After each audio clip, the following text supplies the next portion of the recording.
एक और है सिद्धेश्वर सिन्हा। ये इधर से हैं, मानसरोवर कैलाश की तरफ दारचीन एक जगह है, वहां से।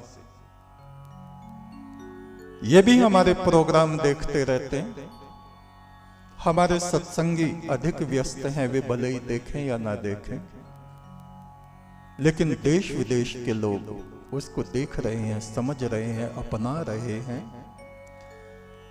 ये लिखते हैं, गुरु महाराज आज प्रातः आपने एक वचन कहा था, सुबह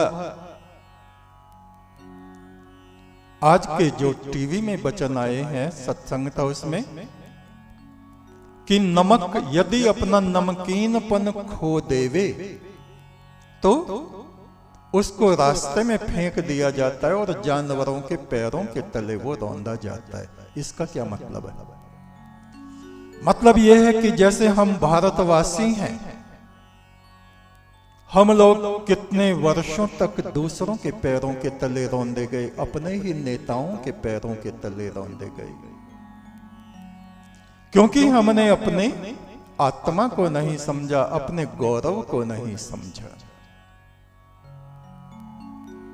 और वो कहते हैं सिद्धेश्वर सिन्हा, किसी के साथ एक और भी वचन आपका था नमक का, कि परमात्मा बिखरा हुआ नमक पलकों से चुगवाता है। इसका क्या अर्थ है? इसका अर्थ यह है कि हम अपने से किसी को कम समझ के यदि उसका तिरस्कार करते हैं। नमक सबसे सस्ता संसार में मिलता है, बाकी चीज इससे महंगे महंगे मिलते हैं, लेकिन 36 प्रकार के व्यंजन, साग, सब्जी, पूरियां आप बना लो और उसमें नमक ना हो, अल्लू ना हो, खा नहीं सकते। यही महत्व इस सृष्टि में मनुष्य का है। एक मनुष्य को दूसरे मनुष्य का कभी भी अपमान नहीं करना चाहिए, तिरस्कार नहीं करना चाहिए। पति को कभी भी अपनी पत्नी का तिरस्कार नहीं करना चाहिए, नारी का अपमान नहीं करना चाहिए, अपने से कभी कम नहीं समझना चाहिए। जो हमसे कमजोर हैं कभी उनका तिरस्कार नहीं करना चाहिए। वे नमक की तरह महत्वपूर्ण हैं। हमारी एक बेटी है, कश्मीर में उसका विवाह हुआ है। जब भी वो आती है, जब भी मिलती है, हम उसको सगुन के रूप में नमक की पुड़िया देते हैं, नमक का पैकेट देते हैं। दिल्ली में है वो बेटी हमारी, निधि। कश्मीर में उसकी शादी हुई है, तो वहां मीठे को नहीं, नमक को सगुन माना जाता है।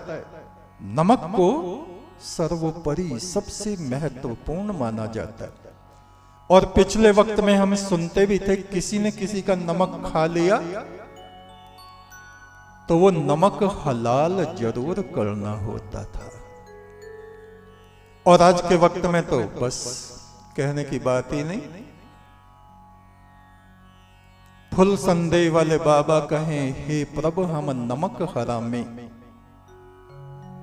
राख ले ओ, हे समरथ स्वामी, हे प्रभु अंतर्यामी।